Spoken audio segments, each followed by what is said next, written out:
This is Vikram Shakya. बच्चों, हम लोग इस वीडियो में जो हमारी सीरीज चल रही थी या जो हमारा चैप्टर चल रहा था डिटर्मिनेंट्स, हम लोग 12th क्लास का जो डिटर्मिनेंट्स चैप्टर कर रहे थे उसकी हम अभी तक 4 एक्सरसाइजें कर चुके हैं और इस वीडियो में हम लोग 5वीं एक्सरसाइज करेंगे।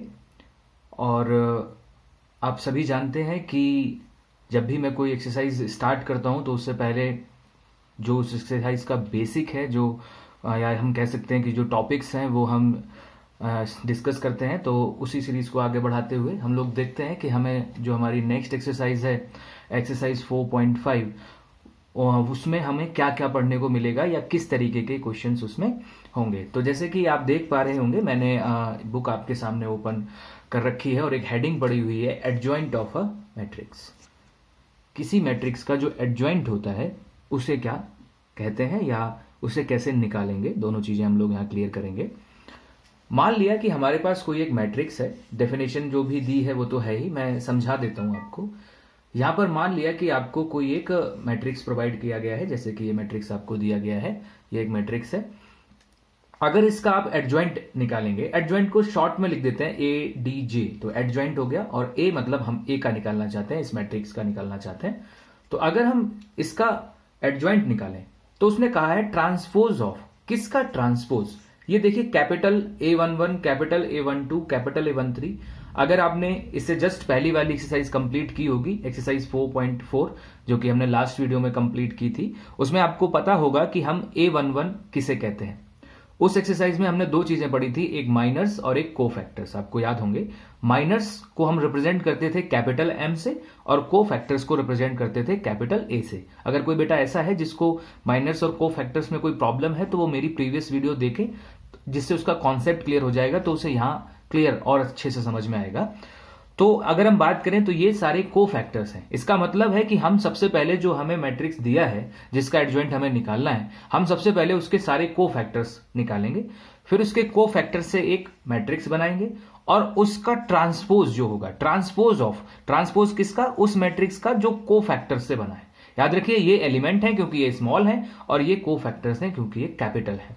ठीक है, तो कोफैक्टर से बना हम एक मैट्रिक्स बनाएंगे और फिर उसका ट्रांसपोज निकाल देंगे। ट्रांसपोज का मतलब आप जानते ही हैं कि जितने भी कॉलम है उनको रो में कन्वर्ट कर देंगे, ऑटोमेटिकली हमारा क्या हो जाएगा, एडजॉइंट निकल जाएगा। क्लियर है?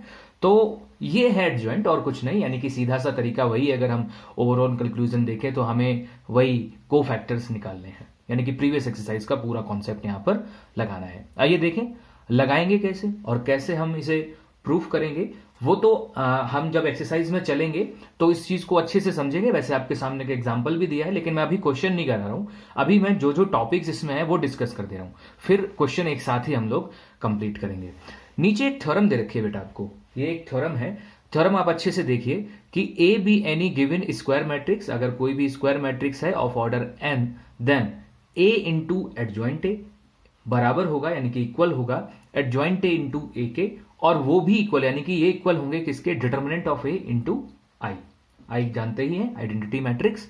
तो ये एक थ्योरम है, इसे हम एक्सरसाइज में विद क्वेश्चन या ऑन द क्वेश्चन हम जो है वो प्रूव भी करेंगे। और वैसे भी आपको याद होनी चाहिए कि ए इंटू एडजॉइंट ए, यानी कि एडजॉइंट ए हम पहले निकालेंगे, फिर उसमें ए की मल्टीप्लाई करेंगे, एक बार लेफ्ट में एक बार राइट में, और दोनों की वैल्यू इक्वल आएगी। और वो भी किसके इक्वल आएगी, जो भी आपको मैट्रिक्स दिया था उसकी डिटर्मिनेंट के इक्वल, और उसमें आइडेंटिटी की मल्टीप्लाई हो जाएगी। आइडेंटिटी की मल्टीप्लाई से भी कोई खासा फर्क पड़ता नहीं है, तो हम एक तरीके से कह सकते हैं कि डिटर्मिनेंट के इक्वल रहेगा। ठीक है, ये एक थ्योरम हमारे पास हो जाती है। और कुछ चीजें हैं जो मैं यहां क्लियर कर दूं आप लोगों के सामने। बेटा एक टाइप होता है मैट्रिक्स का, हम लोगों ने शुरुआत में बहुत सारे टाइप्स पढ़े थे मैट्रिक्स के, लेकिन वहां पर इस टाइप का कोई यूज नहीं था, तो इसलिए मैंने वहां पर इस टाइप को नहीं कराया था। यहां पर एक टाइप है जिसे हम लोग बोलते हैं, एक टाइप होता है सिंगुलर मैट्रिक्स। अगर हम बात करें कि सिंगुलर मैट्रिक्स किसे कहते हैं, सिंगुलर मैट्रिक्स। ठीक है, सिंगुलर मैट्रिक्स क्या होता है, सबसे पहले हमें यह समझना है कि सिंगुलर मैट्रिक्स हम किसे कहते हैं। बेटा अगर कोई भी मैट्रिक्स ए है, कोई भी मैट्रिक्स किसी भी ऑर्डर का हो, वो सिंगुलर तब बोला जाएगा जब हम उसका डिटर्मिनेंट निकालें। अगर वो डिटर्मिनेंट 0 के इक्वल आ जाता है, यानी कि डिटर्मिनेंट की वैल्यू अगर 0 आ जाती है, तो बोला जाएगा कि वो मैट्रिक्स क्या है, सिंगुलर मैट्रिक्स। ठीक, तो a matrix is said to be a singular matrix if the determinant of that matrix is gonna be zero. अगर उसका डिटर्मिनेंट जो है वो अगर जीरो आ जाता है तो वो सिंगुलर मैट्रिक्स हो जाता है। ऐसे ही इसी का एक और मिलता जुलता टाइप है non singular matrix. Non singular matrix, non singular matrix बेटा जस्ट इसका उल्टा है। जैसे सिंगुलर में डिटर्मिनेंट जो था वो ए के जीरो, सॉरी ए जो था डिटर्मिनेंट ऑफ ए था वो जीरो के इक्वल होता था। नॉन सिंगुलर में क्या होगा कि ये जीरो के इक्वल नहीं होगा। याद रखना बड़ा आसान है। कभी कभी हम लोग कंफ्यूज हो जाते हैं कि सिंगुलर में जीरो होता है या नॉन सिंगुलर में, तो बहुत आसान है। नॉन सिंगुलर मतलब नॉन, नॉन का मतलब आप जानते ही हो नेगेटिव टी, तो यहां पर क्या होगा कि जीरो के इक्वल नहीं होगा, यानी कि जीरो के इक्वल नहीं है तो वो नॉन में है। सीधी सी बात है, मिलता जुलता आप समझ ही रहे होंगे, तो एक तरीके की एक ट्रिक टाइप की। और सिंगुलर जब ऑब्वियसली जब नॉन सिंगुलर जीरो के इक्वल नहीं हो गया तो सिंगुलर ऑब्वियसली जीरो के इक्वल होगा। तो याद रखने का एक छोटा सा तरीका। तो ये दो टाइप और एक्स्ट्रा यहां यूज हो जाते हैं। इनका अभी क्या यूज होगा तो हल्के से उसको भी जानकारी लेंगे। अभी सिर्फ टाइप समझ लेते हैं, थोड़ा आगे बढ़ते हैं तो इनका भी यूज फिर हम लोग करेंगे। एक चीज और बेटा, थ्योरम टाइप में ही एक और थ्योरम है कि अगर आपके पास कोई दो स्क्वायर मैट्रिक्सेस हैं ए और बी, और मैं कहता हूं कि उनकी मल्टीप्लीकेशन करिए, यानी कि ए बी और उसका डिटर्मिनेंट निकालिए, तो ए बी का जो डिटर्मिनेंट होता है बेटा वो इक्वल होता है determinant of A into determinant of B.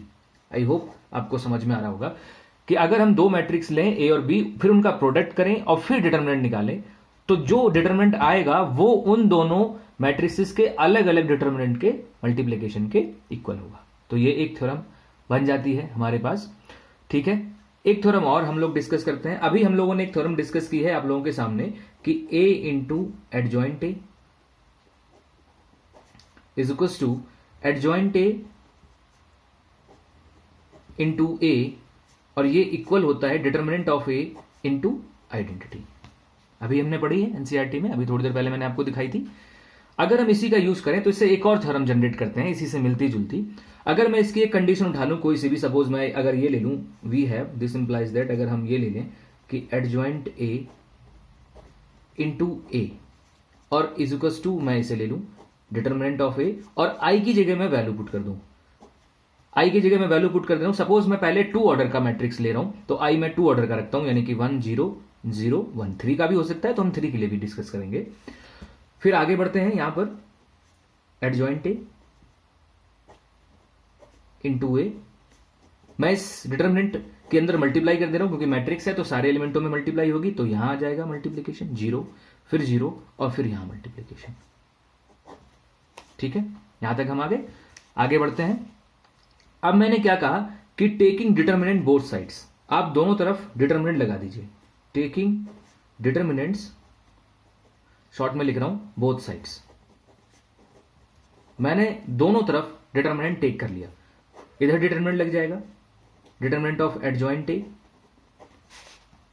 Into a, इधर भी डिटर्मिनेंट लग जाएगा। एक डिटर्मिनेंट ऑलरेडी अंदर है, डिटर्मिनेंट ऑफ ए 0 फिर 0 और फिर डिटर्मिनेंट ऑफ ए, और एक बाहर लग जाएगा क्योंकि ये मैट्रिक्स का सिंबल हट जाएगा। हमने अभी थ्योरम पढ़ी है बेटा कि अगर कोई दो मैट्रिसेस हैं और उनके ऊपर डिटर्मिनेंट लगा है तो वो दोनों अलग अलग डिटर्मिनेंट ओपन हो जाते हैं। जैसे यहां पर देखिए एडजॉइंट ए एक अलग मैट्रिक्स है, क्योंकि एडजॉइंट ए भी अभी आपने डेफिनेशन में देखा कि वो भी एक तरीके का मैट्रिक्स ही होता है, भले वो को फैक्टर्स का ट्रांसपोज करके निकाला जाता है लेकिन होता मैट्रिक्स ही है। तो हम इसे अलग अलग लिख सकते हैं। हम इसे लिख सकते हैं एडजॉइंट ए का डिटर्मिनेंट अलग और ए का डिटर्मिनेंट अलग। ठीक है, आगे बढ़ते हैं। यहां ये डिटर्मिनेंट है, अगर मैं पहली रो से देखूं कि कुछ कॉमन आ सकता है तो पहली रो से आपका डिटर्मिनेंट ए कॉमन आ जाएगा, क्योंकि यहां तो है ही, और 0 से तो आप कुछ भी कॉमन ले सकते हैं। ऐसे दूसरी रो से भी डिटर्मिनेंट ऑफ ए कॉमन आ जाएगा, तो बाहर आ जाएगा डिटर्मिनेंट ए का स्क्वायर और अंदर बच जाएगा 1 0 0 1। आई होप आपको समझ आ रहा होगा। अब अगर हम इससे इसकी एक पावर कैंसिल कर दें, यहां से थ्योरम देखना, थ्योरम का जो कंक्लूजन निकलेगा वो क्या निकलेगा। अगर हम इससे इसकी एक पावर कैंसिल कर दें तो थ्योरम क्या बनेगी, adjoint a is equal to determinant of A into I, क्योंकि इसकी जगह आई हो गया और इसकी एक पावर कैंसिल हो गई, तो यहां केवल डिटर्मिनेंट ऑफ ए, जो डिटर्मिनेंट ऑफ एडजॉइंट ए बचा, और यहां पर डिटर्मिनेंट ऑफ ए और यहां पर आई। आई होप आपको समझ आया होगा। ठीक है, अब इससे थ्योरम कैसे बनाएंगे एक बार और देख लेते हैं। जैसे मैंने यहां पर 2 ऑर्डर का मैट्रिक्स लिया था, मैंने कहा था अगर 3 ऑर्डर का होगा तो हम 3 ऑर्डर का आइडेंटिटी मैट्रिक्स लेंगे। अगर थोड़ा आप दिमाग लगाइए, ये 3 ऑर्डर का होगा तो इसमें 3 रो हो जाएंगी। तो जहां पर हमने ये जो डिटरमिनेंट ऑफ ए कॉमन लिया है, वहां पर जो 2 पावर आई है, क्योंकि 2 ही रो थी तो हमने 2 से कॉमन ले लिया। अगर ये 3 ऑर्डर का होता तो इसमें 3 रो होती, तो तीनों रो से आता बाहर। तो यहां पर जहां पर ए स्क्वायर आया है, यानी कि डिटरमिनेंट ऑफ ए का स्क्वायर आया है, वहां पर आता है डिटरमिनेंट ऑफ ए का क्यूब, और फिर से एक पावर कटती। तो जहां पर आंसर में इस बार डिटरमिनेंट ऑफ ए है, वहां पर अगर ये 3 ऑर्डर का होता तो वहां पर हो जाता डिटरमिनेंट ऑफ ए का स्क्वायर। ठीक है, अब बात समझो। अगर आपके पास 2x2 का कोई मैट्रिक्स है, 2x2 ऑर्डर का, तो थ्योरम में क्या आता है? थ्योरम में आता है कि एडजॉइंट ए का डिटरमिनेंट और डिटरमिनेंट ऑफ ए की 1 पावर। ध्यान से देखना। और अगर मैट्रिक्स आपका 3x3 का है, 3 ऑर्डर का है, तो फिर आता है यहां डिटरमिनेंट ऑफ ए की 2 पावर। लॉजिक समझे कि जितना ऑर्डर का वो मैट्रिक्स होता है, यहां पर डिटरमिनेंट ऑफ ए की उससे एक कम पावर आती है। तो अगर मैं आपसे कहूं, आप जर्नल फॉर्मूला ड्राइव करने को कहूं कि एक मैट्रिक्स है जिसका ऑर्डर है n×n, मतलब वो हमें नहीं पता कितना है, तो ये थ्योरम कैसे काम करेगी? तो ये थ्योरम काम करेगी adjoint a is equals to determinant of a, और यहां पर जितने भी ऑर्डर का होता है उससे एक कम पावर होती है। तो कम पावर होने का मतलब यहां पर कितना हो जाएगा? n-1 इंटू आई। आई होप आपको ये थ्योरम समझ आई होगी कि अगर हमारे पास n×n यानी कि कोई भी n×n का मैट्रिक्स है, तो अगर हम उसके एडजॉइंट का डिटरमिनेंट निकालेंगे तो वो उस डिटरमिनेंट के, यानी कि उस मैट्रिक्स के डिटरमिनेंट के उससे एक कम पावर के इक्वल आ जाएगा। आइडेंटिटी से तो मल्टीप्लाई करने का वैसे भी कोई फर्क नहीं पड़ता, क्योंकि आइडेंटिटी से मल्टीप्लाई कर भी लो तब भी आंसर वही रहेगा। तो ये एक छोटी सी थ्योरम है, मैंने आपको ड्राइव करके समझाई ताकि आपको कॉन्सेप्ट भी समझ आ जाए कि ये कैसे हुआ है। तो इस थ्योरम का यूज हम लोग आगे करेंगे, और आपकी बुक में ये थ्योरम दी गई है, सारी की सारी थ्योरम। तो अगर हम यहां देखें, यही चीजें जो हमने अभी डिस्कस की हैं, तो आप देखिए ये रहा आपका singular matrix. A square matrix is said to be singular is if determinant of A is equal to 0, और एक नॉन सिंगुलर, ये रहा नॉन सिंगुलर। ठीक है, और ये रही आपकी वो थ्योरम जो मैंने अभी आपको ड्राइव करके, यहां पर डेरिवेशन भी दिया गया है, ये गौर से देखिए। एडजॉइंट ए का determinant is equals to determinant of a की होल पावर n-1, अगर आपका जो मैट्रिक्स है वो कैसा होना चाहिए? n ऑर्डर का। ठीक है, तो ये हो गई आपकी थ्योरम। ओके, आगे बढ़ते हैं। अब हम अपने नेक्स्ट चीजों को देखते हैं कि हमारे पास नेक्स्ट क्या है। तो नेक्स्ट में अगर हम बात करें तो अब हम एक्सरसाइज की तरफ आ गए हैं कि एक्सरसाइज कैसे करेंगे। इसमें एक टॉपिक और है बेटा, इनवर्स निकालने का। इनवर्स निकालने के लिए हम एक्सरसाइज में ही डिस्कस करेंगे कि इनवर्स जो है वो कैसे निकाला जाएगा, उसका फॉर्मूला क्या होगा। यहां भी दिया गया है, लेकिन मैं सीधा एक्सरसाइज में ही आपसे डिस्कस कराऊंगा, क्योंकि उसमें ज्यादा कुछ इतना है नहीं समझाने लायक। तो यहां पर आपसे कहा गया है एक्सरसाइज 4.5 में कि find the adjoint of each of the matrices in exercise 1 and 2। Exercise 1 और 2 में आप क्या करिए? एडजॉइंट निकालिए।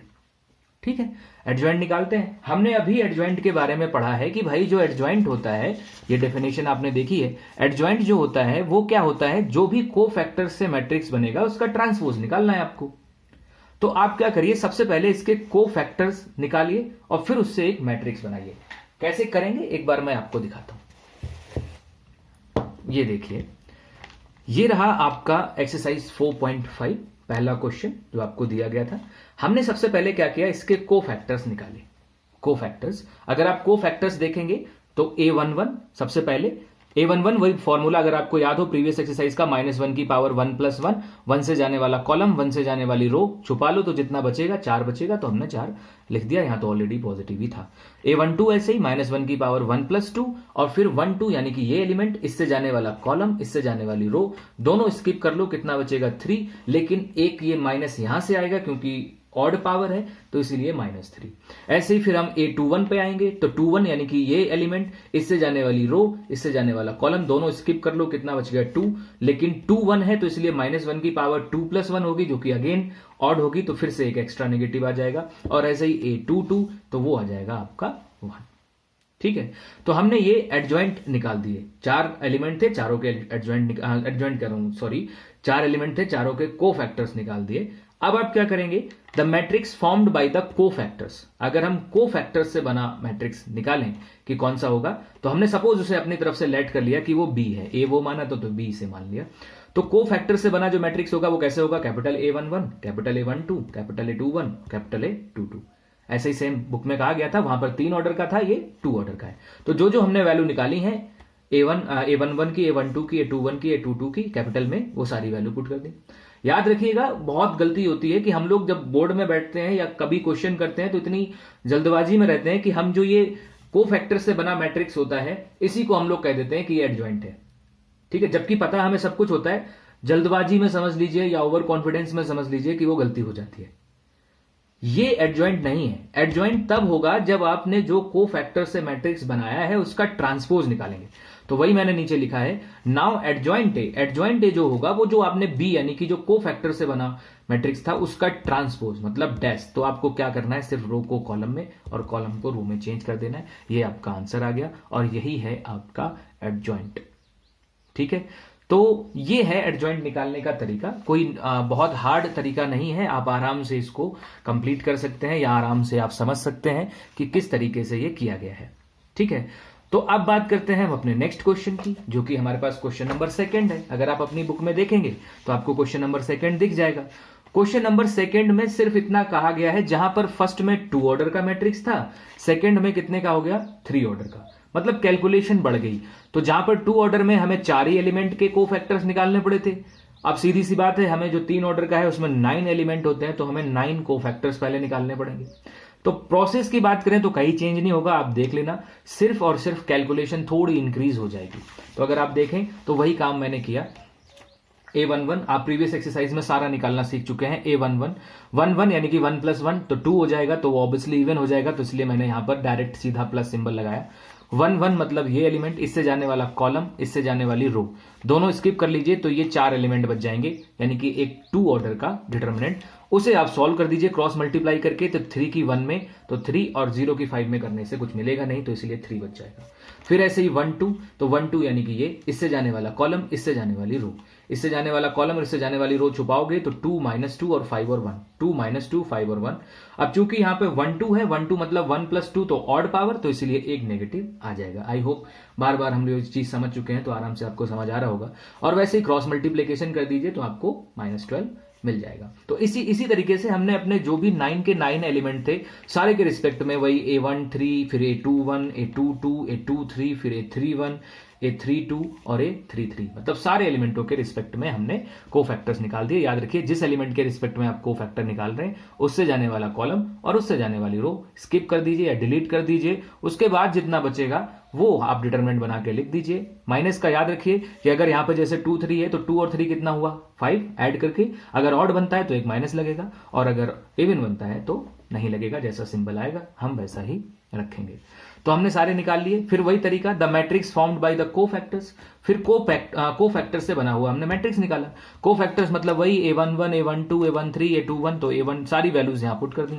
A11 की वैल्यू 3, A12 की वैल्यू -12, A13 की वैल्यू 6, फिर 21 यानी कि दूसरी रो, तो 21 की वैल्यू कितनी हो गई 1, फिर ऐसे ही 22 की वैल्यू कितनी हो गई 5, और फिर ऐसे ही 23 की वैल्यू कितनी हो गई +2, और ऐसे ही 31 की -11, और सारी वैल्यूज आपके सामने है।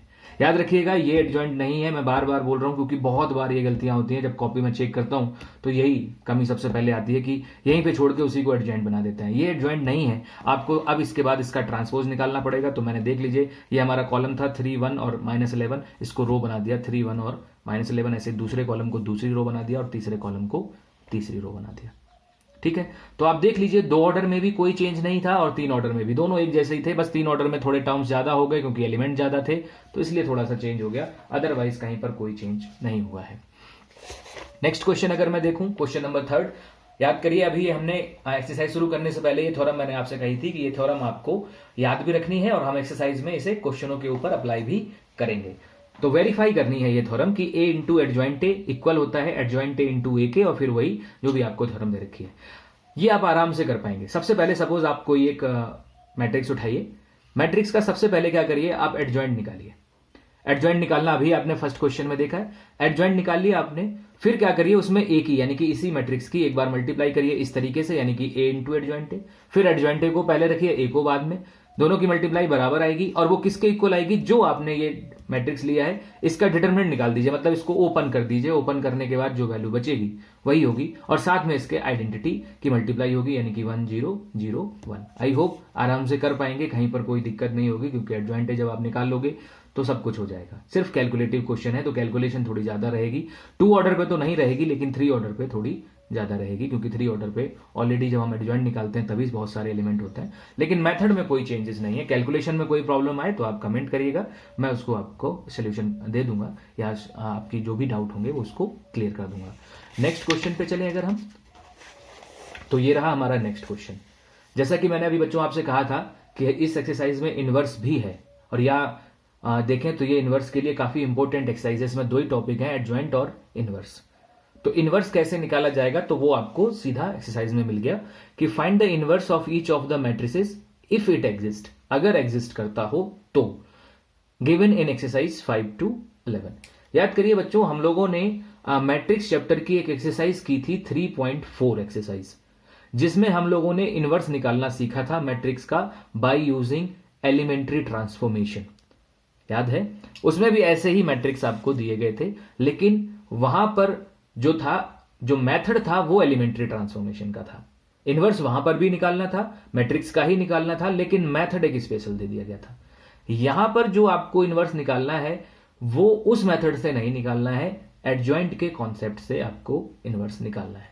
तो एग्जाम में दोनों तरीके से आता है, एडजॉइंट से भी आता है और एलिमेंट्री से भी आता है, ठीक है, लेकिन काम दोनों का एक ही है। अगर आप एलिमेंट्री से निकालोगे तब भी आंसर वही आएगा और एडजॉइंट से निकालोगे तब भी वही आएगा, डिपेंड करता है कि एग्जामिनर ने आपसे क्या पूछा है। आइए देखें इनवर्स कैसे निकाला जाता है, इनवर्स का फॉर्मूला क्या होता है, मेन चीज तो वो है। तो अगर हम फॉर्मूले की बात करें तो नेक्स्ट पेज पे आपको इनवर्स का फॉर्मूला मिल जाएगा।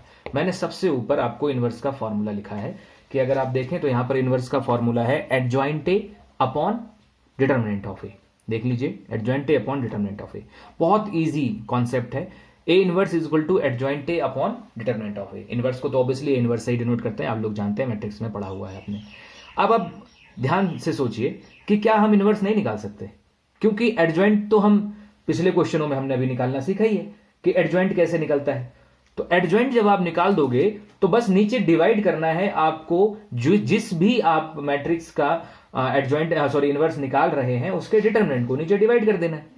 तो जब एडजॉइंट ए निकल जाएगा तो ऑब्वियसली सी बात है कि आपका इनवर्स भी निकल जाएगा। फिर भी अगर आपको कोई डाउट हो तो मैंने एक क्वेश्चन आपको करके दिखाया है, हालांकि वो क्वेश्चन नेक्स्ट नहीं है, मैंने 12th कराया है ताकि आपको मेथड समझा दूं, बाकी बीच के तो सारे क्वेश्चंस आप कर ही लेंगे। तो अगर आप मेथड में कोई डाउट हो तो आप देख लीजिएगा। तो मैंने 12th क्वेश्चन कराया, 12th इसलिए कराया क्योंकि आप देख लीजिए सारे एक जैसे हैं, इनमें सब में इनवर्स ही निकालना था।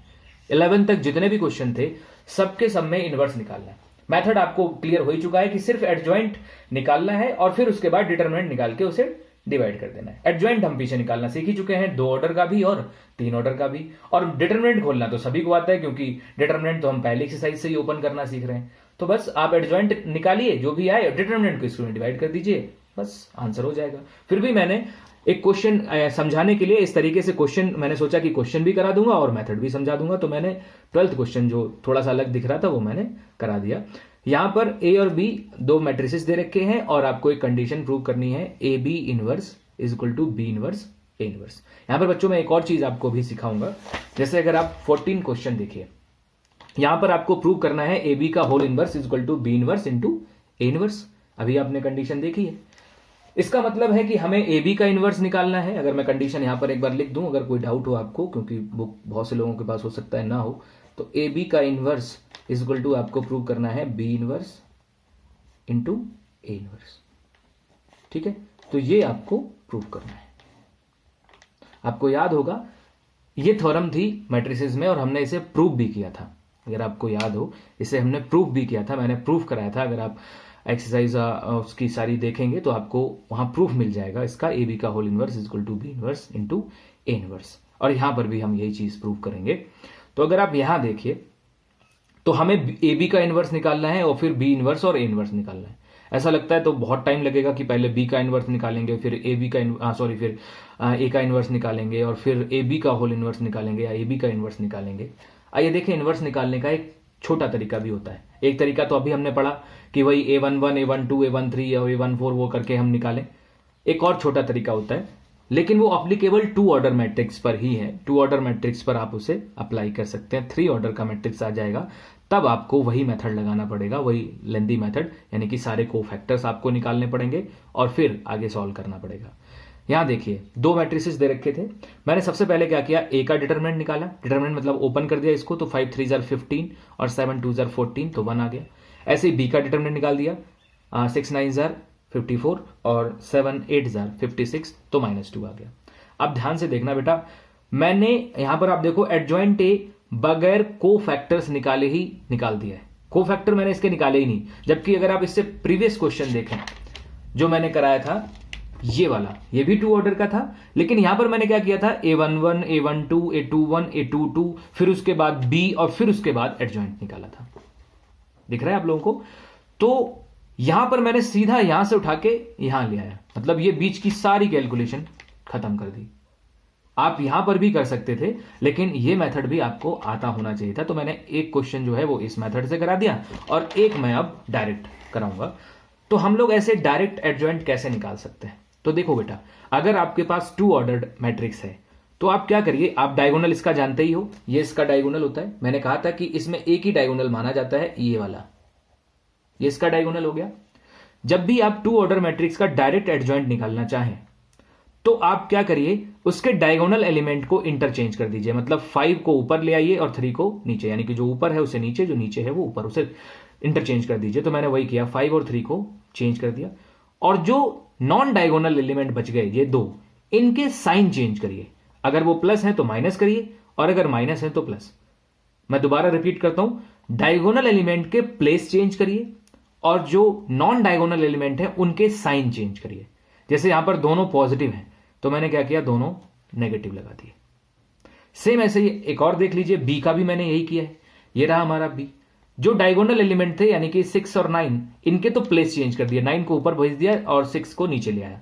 और जो नॉन डायगोनल एलिमेंट थे 7 और 8, उनके मैंने साइन चेंज करके, क्योंकि दोनों पॉजिटिव थे इसीलिए मैंने दोनों को नेगेटिव कर दिया। ठीक है, अब हम इनके इनवर्स को निकालने पर आते हैं। यहां पर एक चीज और पूछी गई थी कि अगर आप क्वेश्चन की लैंग्वेज को पढ़ेंगे तो उन्होंने कहा था कि find the inverse of each of the matrices if it exist. अगर इनवर्स एग्जिस्ट करता हो तो निकालिए। तो कोई ना कोई केस ऐसा जरूर होगा जिसमें इनवर्स एग्जिस्ट नहीं करेगा। जैसे याद करिए, मैट्रिक्स में भी ऐसा ही केस था। जब हम लोग लेफ्ट में आइडेंटिटी मैट्रिक्स बनाते थे तो मैंने कहा था कि अगर लेफ्ट में आइडेंटिटी मैट्रिक्स ना बने कोशिश करने के बाद भी, तो आप कह देना कि वहां पर इसका इनवर्स एग्जिस्ट नहीं करेगा, क्योंकि वो एलिमेंट्री का मेथड था। यहां पर अगर आप देखें तो यहां पर कौन सा ऐसा केस होगा जिसमें मैट्रिक्स एग्जिस्ट नहीं करेगा? तो आप उस फॉर्मूले को देखिए गौर से, जो इनवर्स का फॉर्मूला है।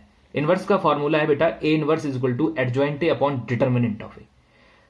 बेटा वो केस एज्यूम करिए जिसमें अगर हम डिटर्मिनेंट ए की वैल्यू को 0 पुट कर दें, यानी कि समहाउ अगर डिटर्मिनेंट ए कैसे ही 0 आ जाए और वो 0 वैल्यू जब हम यहां पुट करेंगे तो 1/0 आप जानते हैं नॉट डिफाइंड फॉर्म हो जाती है। क्लियर है? और अगर नॉट डिफाइंड फॉर्म हो जाएगी तो उस समय इनवर्स निकाल पाना पॉसिबल नहीं होगा। तो याद रखिए, ऐसा कोई भी मैट्रिक्स जिसका डिटर्मिनेंट 0 आ जाता है उसका इनवर्स नहीं निकाला जा सकता है। ठीक है, यह स्टेटमेंट करेक्ट हो गया। अब इसी को मैं थोड़ा और रिलेट करता हूं। बच्चों, हमने अभी थोड़ी देर पहले 2 मैट्रिसेस के टाइप पढ़े थे, singular matrix and non singular matrix. मैंने कहा था मैं इसको आगे थोड़ा और एक्सप्लेन करूंगा। सिंगुलर मैट्रिक्स क्या था, जिसका डिटरमिनेंट क्या होना चाहिए, 0। अब यहां से एक चीज क्लियर होती है कि सिंगुलर मैट्रिक्स अगर कोई भी मैट्रिक्स है तो उसका डिटरमिनेंट 0 होगा, और अगर डिटरमिनेंट 0 होगा तो उसका इनवर्स कभी भी नहीं निकल सकता है। तो याद रखिए एक स्टेटमेंट कि जो इनवर्स है वो केवल नॉन सिंगुलर मैट्रिक्सेस का निकाला जा सकता है, सिंगुलर मैट्रिक्सेस का नहीं, क्योंकि नॉन सिंगुलर मैट्रिक्स में डिटरमिनेंट ए 0 नहीं होता है, जबकि इसमें डिटरमिनेंट ऑफ ए 0 होता है। क्लियर हो गया? तो बहुत अच्छे से चीजों को रिलेट करना सीखिए। तो यहां पर यही था। अब अगर हम देखें कि हमारे पास जो ए और बी है, क्या दोनों के इनवर्स निकालना पॉसिबल है, तो जी दोनों के, क्योंकि मैंने इसीलिए सबसे पहले डिटरमिनेंट निकाला। क्योंकि डिटर्मिनेंट अगर जीरो आ जाता तो मैं आगे सॉल्व ही नहीं करता कि एडजॉइंट ए निकालता ही नहीं, क्योंकि मुझे पता है कि जब डिटर्मिनेंट ऑफ ए जीरो हो गया तो फिर एडजॉइंट ए निकालने का कोई फायदा नहीं, क्योंकि इनवर्स ही नहीं निकलेगा। तो इसीलिए सबसे पहले मैंने डिटर्मिनेंट ही निकाला। डिटर्मिनेंट जब लगा मुझे कि डिटर्मिनेंट जीरो नहीं है तब मैंने एडजॉइंट के बारे में सोचा। अगर एक का भी जीरो आ जाता तो मैं वहीं क्वेश्चन को खत्म कर देता। तो मैंने दोनों के डिटर्मिनेंट निकाले, एक का 1 आया, एक का -2 आया, तो दोनों ही जीरो नहीं थे, तो कंफर्म था मैं कि दोनों के इनवर्स निकाले जा सकते हैं। अब इनवर्स का फॉर्मूला वही adjoint a upon determinant of a, समझते रहिए। ये था हमारा एडजॉइंट ए और डिटर्मिनेंट ऑफ ए क्या था 1। अगर आप एडजॉइंट ए में 1 डिवाइड भी कर लोगे तो 1 के डिवाइड करने से कुछ फर्क नहीं पड़ेगा, यानी कि वैसे का वैसे ही लिख जाएगा। तो देख लीजिए बिल्कुल एज इट इज कॉपी कर दिया एडजॉइंट ए और इनवर्स। लेकिन अगर आप यहां देखेंगे तो बी इनवर्स में क्या था, बी इनवर्स में जो डिटर्मिनेंट ऑफ बी था वो -2 था, तो इस बार 1 नहीं था, तो इस बार चेंज आएगा। तो डिवाइड को मैंने कैसे लिख दिया, -1/2, यानी कि जो डिवाइड में होना चाहिए तो वो मैंने बाहर कर दिया और जैसा एडजॉइंट बी लिखा था वैसे का वैसे ही लिख दिया। आई होप समझ आ गया होगा। तो इनवर्स में सिर्फ इतना अंतर हो जाता है, जहां पर हम एडजॉइंट तक सॉल्व कर रहे थे इनवर्स में सिर्फ इतना हो गया कि जो भी डिटर्मिनेंट आया वो डिवाइड हो गया और कुछ नहीं करना है, वैसे ही लिख देना है, कुछ चेंज करना ही नहीं। तो इसीलिए मैंने ज्यादा कराया नहीं क्वेश्चन, क्योंकि वो बिल्कुल ईजी थे। अब आपको जो प्रूव करना था, आपको प्रूव करना था ए बी का whole inverse equal to B inverse A inverse. तो सबसे पहले हमने बी इनवर्स और ए इनवर्स निकाला, मतलब दोनों की मल्टीप्लीकेशन। ये रहे हमारे बी और ए, तो बी रखा, ए रखा, मल्टीप्लाई की। मल्टीप्लाई तो अब बहुत पहले से कर रहे हैं। 1/2 जो माइनस का है उसे बाहर ही रखो, क्योंकि वो बाहर ही रहेगा, वो मैट्रिक्स नहीं है, वो स्केलर है। स्केलर को हम अलग रखते हैं और बाकी जो मैट्रिक्स है उसकी मल्टीप्लीकेशन, जो भी मैट्रिक्स का कॉन्सेप्ट होता है उस हिसाब से हमने कर ली। अब हमें चाहिए ए बी का इनवर्स, तो पहले ए बी तो निकालो, तब तो उसका इनवर्स निकालोगे। तो ए बी कैसे निकलेगा, जो हमें क्वेश्चन में ए और बी दे रखे थे हमने उन दोनों की मल्टीप्लाई कर दी। मल्टीप्लाई करके ये आ गया ए बी हमारा। अब ए बी का इनवर्स निकालना है। याद करिए ये भी 2 ऑर्डर मैट्रिक्स है, तो 2 ऑर्डर मैट्रिक्स में हम आराम से इनवर्स निकाल सकते हैं। सबसे पहले एडजॉइंट निकालेंगे, डायगोनल एलिमेंट के प्लेस को चेंज करेंगे और नॉन डायगोनल एलिमेंट को सिंबल चेंज करेंगे। तो देख लीजिए वही किया मैंने। सबसे पहले उसका डिटर्मिनेंट निकाला, क्योंकि हमें डिटर्मिनेंट की भी जरूरत है। तो डिटर्मिनेंट निकालने के लिए वही डायरेक्ट क्रॉस मल्टीप्लीकेशन कर ली। तो इसको कैलकुलेट करने के बाद -2 आ गया। आप कैलकुलेशन आराम से कर सकते हो, -2। जब -2 आ गया तो हम श्योर हो गए कि हाँ अब ए बी का इनवर्स निकाला जा सकता है, क्योंकि ए बी एक नॉन सिंगुलर मैट्रिक्स है। सिंगुलर मैट्रिक्स होता है यानी कि डिटरमिनेंट 0 आता तो हम इनवर्स निकाल ही नहीं सकते थे। रहा एडजॉइंट है हमारा, adjoint A B, adjoint A B अगर आप देखें तो वही चीज सेम कि हम एडजॉइंट ए बी निकालना चाहते हैं तो डायगोनल एलिमेंट को इंटरचेंज कर दें। तो मैंने 61 को उठा के ऊपर कर दिया और 67 को नीचे कर दिया। बाकी जो नॉन डायगोनल एलिमेंट है उनके सिंबल चेंज कर दिए। अब अगर आपको इनवर्स चाहिए तो वही फॉर्मूला है, इनवर्स का फॉर्मूला कि एडजॉइंट अपॉन मॉड। तो अगर आपको ए बी का इनवर्स चाहिए तो adjoint A B upon mod A B. Adjoint A B ये रहा आपका, मॉड ए बी आपने निकाला ही है कि -2 है तो -1/2 सेम।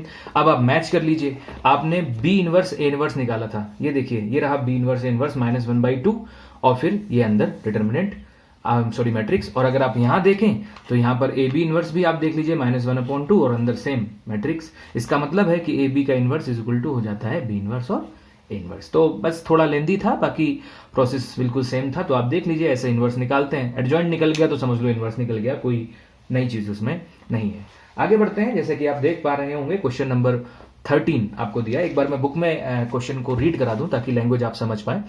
क्वेश्चन में कहा गया कि if A is equals to, एक आपको मैट्रिक्स दिया गया है, then show that a² - 5a + 7i is equals to O, zero matrix जिसे बोलते हैं। Hence find A inverse. अगर मैं सेकंड पार्ट को अभी छोड़ूं, यानी कि इनवर्स अभी मैं छोड़ूं, तो बाकी पार्ट अगर मैं देखूं तो if A is equals to जो भी आपको दिया गया है वो, और एक सामने कंडीशन आपको प्रूव करने के लिए दी गई है। याद करिए हमने मैट्रिक्स में एक ऐसे ही क्वेश्चंस किए थे जिसमें हम मैट्रिक्स हमें एक दिया होता था और एक कंडीशन प्रूव करनी होती थी। जो लोग नए हैं उनको मैं एक बार दिखा दूं, और जो या आपके माइंड से स्किप हो गया तो मैं एक बार दिखाता हूं। शायद एक्सरसाइज 4.2 है जिसमें इस तरीके के क्वेश्चन दिए, 3.2 सॉरी, जिसमें इस तरीके के क्वेश्चन दिए गए हैं।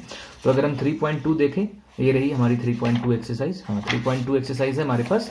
3.2 एक्सरसाइज में अगर आप देखेंगे तो इसी तरीके का क्वेश्चन है। क्वेश्चन नंबर 15 देखिए, आपको एक एक मैट्रिक्स दिया गया है और एक कंडीशन आपको प्रूव करनी है या इसकी वैल्यू निकालनी है। प्रूफ भी वही बात है, वैल्यू भी वही बात है। यहाँ प्रूविंग का भी एक पार्ट दे रखा है, ये रहा आपका मैट्रिक्स और सामने एक कंडीशन दे रखी है जो कि 0 के इक्वल प्रूव करनी है।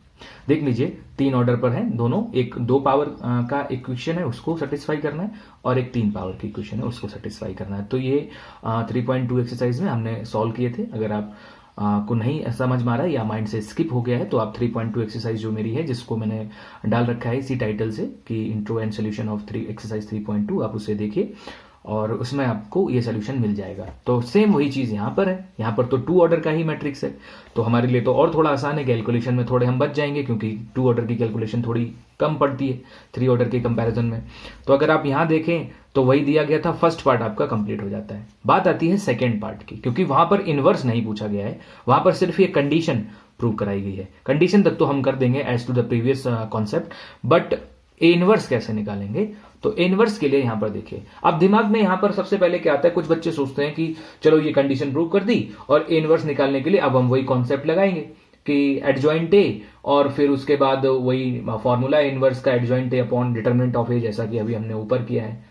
तो बच्चों याद रखिए, जब भी अगर आपको क्वेश्चन में कोई इक्वेशन प्रोवाइड है तो इसका मतलब ये कंफर्म है कि जो इनवर्स आपको निकालना है वो उस इक्वेशन का यूज करके निकालना है। अगर इक्वेशन प्रोवाइड नहीं होती और सीधा कहा जाता कि if A is equals to इतना फाइंड ए इनवर्स, तो फिर आप कुछ भी कर सकते थे। लेकिन जब आपको ये कंडीशन दे दी है क्वेश्चन ने, तो आप समझ लीजिए कि आपको इस कंडीशन से ही ए इनवर्स निकालना है। तो देखें इस कंडीशन से कैसे निकलता है, तो इसलिए मैंने इसको कराया हुआ है। ये रही हमारी वो कंडीशन, प्रूविंग हम फर्स्ट पार्ट में कर लेंगे। मैंने क्या किया, दोनों तरफ ए इनवर्स से मल्टीप्लाई कर दी। तो multiplying by A inverse both sides, अगर हम ए इनवर्स से मल्टीप्लाई कर देंगे तो यहां हो जाएगा ए स्क्वायर इंटू ए इनवर्स, यहां पर वही -5a फिर ए इनवर्स और ऐसे 7i ए इनवर्स और इधर 0 ए इनवर्स। यहां पर अगर आप देखें तो ए स्क्वायर और ए इनवर्स आप जानते हैं ये एक नेगेटिव पावर है, ये पॉजिटिव, तो एक पावर बच जाएगी। आपने एक थ्योरम पढ़ी थी ए इंटू ए इनवर्स, यानी कि कोई मैट्रिक्स और उसका इनवर्स मल्टीप्लीकेशन हमेशा कितना होता है, आइडेंटिटी, याद होगा। और अगर हम आइडेंटिटी की मल्टीप्लीकेशन किसी भी मैट्रिक्स में कर लें तो उससे कोई फर्क नहीं पड़ता है, इसका मतलब ये 7 ए इनवर्स ही बच जाएगा और 0 में आप कितने की भी मल्टीप्लाई कर लो वो हमेशा 0 ही रहता है। यहां से आप क्या करिए, 7 ए इनवर्स की वैल्यू निकालिए तो 5i माइनस ए, और यहां से ए इनवर्स की वैल्यू आ जाएगी 1/7 5i माइनस ए। अब आप देख लीजिए मैंने जो ए इनवर्स निकाला है वो इक्वेशन का यूज करके निकाला है और इसमें कहीं पर भी कोई वो कॉन्सेप्ट नहीं लगाया है एडजॉइंट वाला, कहीं पर भी। अब आप ए इनवर्स आराम से निकाल सकते हैं। 1/7 बाहर रखिए, 5i जानते हैं आइडेंटिटी मैट्रिक्स होता है 1 0 0 1, लेकिन उसमें 5 की मल्टीप्लीकेशन होगी तो 1 1 की जगह 5 हो जाएगा। और माइनस ए तो आपको क्वेश्चन में ही दे रखा है कि जो क्वेश्चन है उसमें आपको ए दे रखा है। अगर आप क्वेश्चन देखें तो ये रहा आपका ए 3 1 -1 2, तो ये रहा आपका 3 1 -1 2, दोनों की वैल्यू पुट कर दी और जो भी मैट्रिक्स का सब्ट्रैक्शन करना है तो सब्ट्रैक्शन कर दिया, आंसर आ गया ए इनवर्स। तो देख लीजिए ये प्रॉपर यूज है ऑफ इक्वेशन का। तो आप इक्वेशन का यूज करके निकालेंगे जब आपको अगर इक्वेशन दे रखी है तो, ठीक है। आगे बढ़ते हैं, नेक्स्ट क्वेश्चन नंबर 14 में कहा गया है कि फिर से एक मैट्रिक्स दिया गया, find the numbers A and B such that, उसके लिए ये एक कंडीशन आपको गिवन दे रखी है और ए और बी की वैल्यू निकालनी है। कोई बात नहीं, हम इस कंडीशन में जो जो चीजें हमें मालूम है वो वैल्यू पुट करेंगे और फिर कंपेयर करेंगे। तो आइए देख लेते हैं एक बार क्वेश्चन को। अगर आप क्वेश्चन देखेंगे तो ये रहा आपके पास ए, वो एक कंडीशन जो हमें गिवन है। कंडीशन में हमें ए स्क्वायर चाहिए तो सबसे पहले हमने ए स्क्वायर निकाला, ए इंटू ए बहुत बार निकाल चुके हैं। मैट्रिक्स की मल्टीप्लीकेशन, ये आ गया हमारा ए स्क्वायर। टेकिंग जो हमें दे रखा था वो हमने टेक कर लिया, यानी कि जो कंडीशन हमें गिवन थी हमने उसमें ए स्क्वायर की जगह वैल्यू पुट कर दी। ए इंटू कैपिटल ए, यानी कि जो ए मैट्रिक्स हमें दे रखा है ये रहा, इसमें हमने स्मॉल ए की मल्टीप्लीकेशन की। चूंकि ये मैट्रिक्स है तो इसीलिए इसके सारे एलिमेंटों में मल्टीप्लाई होगा तो मल्टीप्लाई हो गया। प्लस बी आई होता है आइडेंटिटी मैट्रिक्स, उसमें बी की मल्टीप्लाई करनी है तो 1 1 की जगह कितना हो जाएगा बी बी।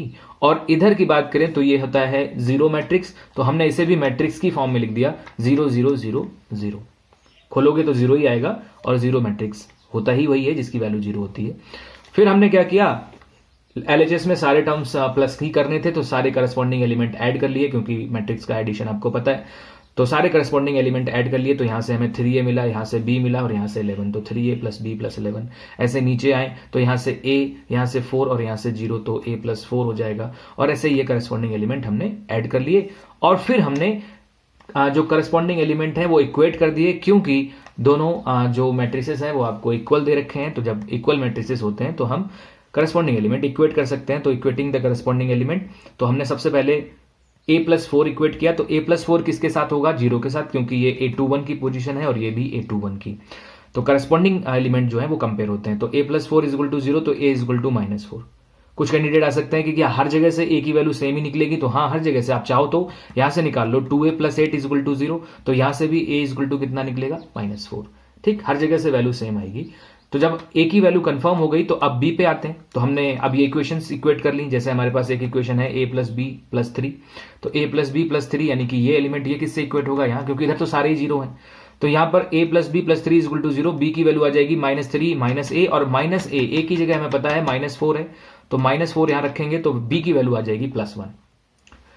क्या +1 इससे भी आएगी, क्योंकि हमने इससे तो कंपेयर करके निकाल ली है, +1 है। इससे भी एक बार कंफर्म कर लें कि क्या इससे भी +1 आएगी, तो आप देख लीजिए मैंने इसको भी उठा लिया, 3a + b + 11 equal to 0 obviously. फिर a की वैल्यू -4 रखी और यहां भी सोल्यूशन किया, तब भी कितना आया, 1। इसका मतलब है हर जगह से a की जो वैल्यू है वो -4 आ रही है और जो b की वैल्यू है वो 1 आ रही है। तो कंफर्म हो गया कि a की वैल्यू -4 होगी और b की वैल्यू जो होगी वो होगी 1। ठीक है, तो ये हमारा कॉन्सेप्ट था, या इस तरीके से हमें क्वेश्चन करना था। क्लियर है? आगे बढ़ते हैं। अब हम अपने नेक्स्ट क्वेश्चंस को देखते हैं कि नेक्स्ट क्वेश्चंस कैसे करेंगे। तो आप यहां आइए, क्वेश्चन नंबर 15, सेम वही कंडीशन जैसा कि अभी आपने 13 किया था। वहां पर इक्वेशन जो थी वो a² में थी, यहां पे जो इक्वेशन है वो a³ में है। वहां पे जो मैट्रिक्स था वो 2 ऑर्डर का था, यहां पर मैट्रिक्स जो है वो 3 ऑर्डर का है। तो हमने 3 ऑर्डर के भी किए हैं उस चैप्टर में या उस एक्सरसाइज में जो हमने अभी आपको दिखाई थी। और सेम 16 भी वैसा ही है, दोनों 15 और 16 एक जैसे ही है। ठीक है, तो ये तो दोनों आप कर लेंगे। मैं बढ़ता हूं अपने 2 ऑब्जेक्टिव्स की तरफ। 2 ऑब्जेक्टिव क्वेश्चंस आपको दिए गए हैं, उसमें से पहला ऑब्जेक्टिव क्वेश्चन है क्वेश्चन नंबर 17। कहा गया, let A be a non singular square matrix of order 3x3, then adjoint ए का मॉड इज इक्वल टू। याद करिए थ्योरम वो जो हमने अभी थोड़ी देर पहले ड्राइव की थी, मैंने ये आपको रिलेशन में दिखा रखी है कि एडजॉइंट ए का मॉड इज इक्वल टू क्या है, डिटर्मिनेंट ऑफ ए की होल पावर n-1 इंटू आई। याद है, ड्राइव भी की थी अभी हमने थोड़ी देर पहले, ये पूरा डेरिवेशन था इसी का। और n क्या होता था, उस मैट्रिक्स का ऑर्डर जो आपने लिया है। यहां पर जो मैट्रिक्स आपने लिया है वो लिया है 3x3 का, 3x3, तो इसका मतलब n की जगह 3 होगा। 3 - 1 तो कितना हो जाएगा, 2। तो बचेगा यहां कितना, डिटर्मिनेंट ऑफ ए की पावर 2 या डिटर्मिनेंट ऑफ ए का स्क्वायर। और उसमें आइडेंटिटी की मल्टीप्लाई भी कर लो, तो मैंने कहा था आइडेंटिटी तो बस लिख दिया है, वरना आइडेंटिटी आप ना भी लिखो तो कोई दिक्कत नहीं है, क्योंकि आइडेंटिटी से मल्टीप्लाई होके कोई चेंज नहीं आएगा। इसका मतलब है कि इसमें से जो करेक्ट आंसर होगा वो होगा a²। ठीक है, ऐसे ही अगर हम 18th देखें कि if A is a invertible matrix. Invertible matrix के बारे में मैं आपको बता दूं, इन्वर्टिबल मैट्रिक्स क्या होता है। इन्वर्टिबल मैट्रिक्स कुछ नहीं होता, पढ़ हम चुके हैं, बस वर्ड एक नया आ गया है। इन्वर्टिबल मैट्रिक्स का मतलब ये होता है कोई ऐसा मैट्रिक्स जिसका इनवर्स निकाला जा सके। अगर किसी मैट्रिक्स का इनवर्स निकाला जा सकता होगा तो वो एक इन्वर्टिबल मैट्रिक्स होगा, सीधी सी बात है। तो अगर आप यहां देखें तो ए कोई इन्वर्टिबल मैट्रिक्स है जिसका ऑर्डर 2 है, then determinant of A inverse कितना होगा। ठीक है, डिटर्मिनेंट ऑफ ए इनवर्स। आइए देखें, थोड़ा सा जानकारी ले लेते हैं कि डिटर्मिनेंट ऑफ ए इनवर्स कैसे हम लोग निकालेंगे। हम लोगों ने बच्चों याद करिए एक थ्योरम पढ़ी थी आइडेंटिटी के लिए इनवर्स वाले टॉपिक में, कि अगर कोई एलिमेंट या कोई एक मैट्रिक्स और उसका इनवर्स, सपोज हमने ए कोई मैट्रिक्स मान लिया और उसका इनवर्स ए इनवर्स होगा, इन दोनों की मल्टीप्लाई करेंगे तो हमेशा कितना आएगा, आपने पढ़ा था यहां से मल्टीप्लाई करके हमेशा आता है आइडेंटिटी, पढ़ा था। अगर मैं दोनों तरफ डिटर्मिनेंट टेक कर लूं, यानी कि a इंटू ए इनवर्स का डिटर्मिनेंट, इधर डिटर्मिनेंट टेक करोगे तो आइडेंटिटी का भी डिटर्मिनेंट आ जाएगा। ठीक, यहां आइए, डिटर्मिनेंट में हमने प्रॉपर्टी पढ़ी है कि अगर दो डिटर्मिनेंटों के ऊपर डिटर्मिनेंट लगा है तो आप उन्हें अलग अलग ओपन कर सकते हैं। तो यहां से हमने इसे अलग अलग कर दिया। और आइडेंटिटी का डिटर्मिनेंट हमेशा 1 होता है, क्योंकि उसे आप खोल के देख लीजिए उसकी वैल्यू 1 आएगी। यहां से अगर आप चाहें तो डिटर्मिनेंट ऑफ ए इनवर्स निकाल सकते हैं। डिटर्मिनेंट ऑफ ए इनवर्स निकलेगा 1 upon determinant of A. Clear है? क्वेश्चन अब आप देखिए अपना जो आपको दिया गया था, इसमें पूछा गया था कि भाई डिटर्मिनेंट ऑफ ए इनवर्स किसके इक्वल होगा, डिटर्मिनेंट ऑफ ए इनवर्स। तो determinant of A inverse equal होगा 1 अपॉन डिटर्मिनेंट ऑफ ए, यानी कि ऑप्शन बी। बहुत ही इजी था, बस थोड़ा सा थ्योरम आपको ध्यान रखनी थी और उसी से इसे सॉल्व करना था। तो बच्चों यहां पर हमारी ये एक्सरसाइज खत्म होती है, जो कि हमारी एक्सरसाइज अगर हम बात करें तो 4.5 है, जिसमें हम लोगों ने अगर हम पढ़ने की बात करें हमने क्या क्या पढ़ा है इसमें, तो इसमें मेजरली हमने एडजॉइंट ए पढ़ा और एडजॉइंट ए की हेल्प से फिर हमने इनवर्स निकालना सीखा। तो 2 टॉपिक यहां हो गए, एडजॉइंट और इनवर्स। ठीक है, अगर बच्चों वीडियो आपको पसंद आई हो तो इसे लाइक एंड शेयर करिए अपने उन दोस्तों के साथ जिन लोगों को इसकी ज़रूरत है। और अगर जो लोग यहाँ पर नए हैं, जिन लोगों ने पहली बार चैनल पर विजिट कर रहे हैं, तो प्लीज़ आप लोग चैनल को सब्सक्राइब कर लीजिए, बेल आइकन प्रेस कर लीजिए, ताकि जब भी मैं वीडियो डालूं तो आप लोगों को उसका नोटिफिकेशन मिले और आप उसे देखें। कोई भी सजेशन हो, कोई डाउट हो बच्चों, तो उसे अनडाउटेडली आप लोग बताइए ताकि हम उसे इम्प्रूव कर सकें, क्योंकि मेन मोटिव यही है कि आप लोगों को अच्छे से समझ में आना चाहिए। तो जो भी डाउट आपके हों या जो भी सजेशंस हों तो वो आप प्रोवाइड करा सकते हैं। Most welcome for that. तो बच्चों हम नेक्स्ट वीडियो में जो है आगे की एक्सरसाइज करेंगे, यानी कि एक्सरसाइज 4.6। उसके बाद हमारी एक मिसलिनियस एक्सरसाइज बचती है। तो हमारे पास इस चैप्टर में 2 एक्सरसाइजेस हैं, एक 4.6 और एक 4.7, या हम कह सकते हैं मिसलिनियस एक्सरसाइज। ठीक है, तो हम लोग नेक्स्ट वीडियो में मिलते हैं बच्चों। तो thanks for watching my video.